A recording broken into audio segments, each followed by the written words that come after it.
A couple more news stories from Bonkers Economics this week. Well, first of all, it's being reported that the brains of children growing up in areas of greater inequality are not developing in the same way of the brains of children in other areas. And this is not in a good way. And it's also affecting people in areas of greater inequality, even if they're not themselves particularly poorly off. So it's a pretty serious healthcare issue.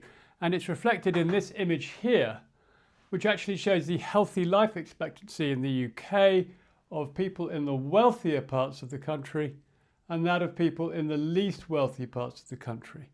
And that's a 20-year difference in healthy life expectancy. So yes, inequality does make a real and significant difference. We can see that here.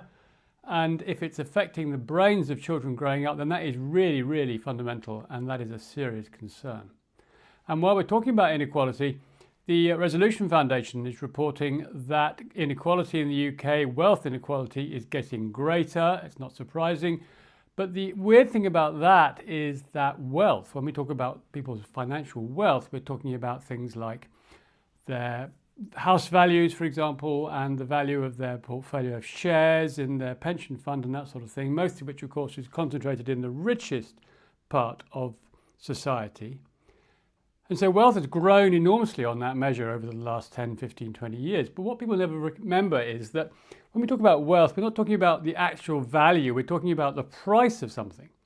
So if house prices have risen enormously as they have over the last 20 years, then that creates the impression that Britain's national wealth has increased.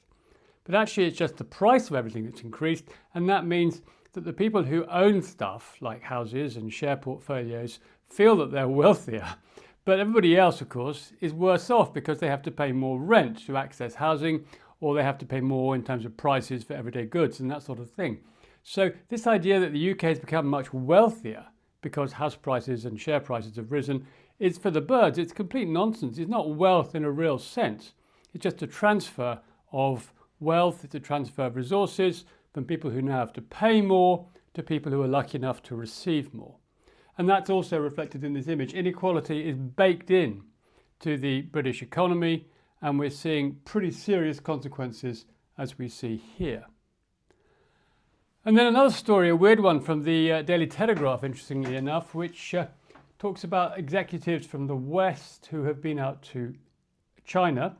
And in China, they've seen some fairly extraordinary things going on in technology. And they say that in terms of robotics and battery technology and self-driving cars and that sort of thing, the Chinese are just like light years ahead of us, at least 10 years ahead, they say.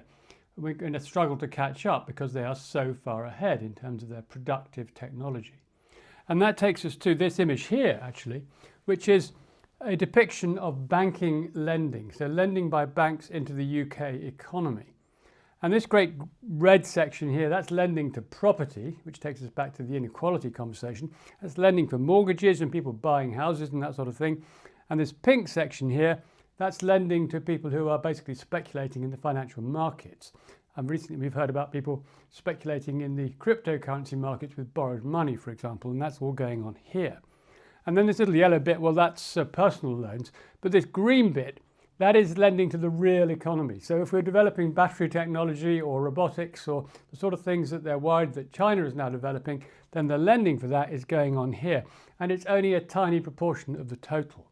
So if we want to catch up with what's going on in China, then we need to lend much more money, put much more money into the real productive economy, the economy of making things, designing things, inventing things. And until we do that, we're just going to be left behind.